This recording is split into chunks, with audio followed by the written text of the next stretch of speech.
Гадаадын иргэн Харьяатын газар.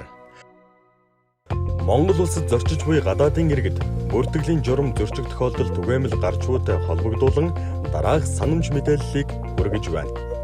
Монгол улсад 30 хоногоос дээш хугацаагаар ирсэн төрийн иргэч, хувийн хэрэгээр оршин суух болон төрийн байгууллагын урилгаар ирсэн засгийн газар хоорондын байгууллагад ажиллах гадаадын иргэнийг гадаадын иргэн Харьяатын газарт Монгол улсад орж ирсэн өдрөөс хойш ажлын 7 өдрийн дотор урьж ирүүлсэн иргэн аж ахуйн нэгж байгууллага бүртгүүлэх үүрэгтэй.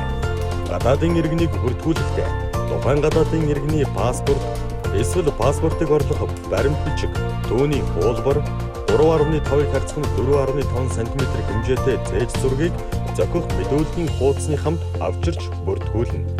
Гадаадын иргэнийг хууль тогтоомжид заасан хугацаанд бүртгүүлээгүй тохиолдолд хувь хүнийг 101 буюу 100 мянган төгрөг, уригч хувь хүнийг 251 буюу 250 мянган төгрөгөөр, хуулийн этгээдийг 2501 буюу 2 сая 500 мянган төгрөгөөр торгох хуулийн зохицуулалттайг анхаарна.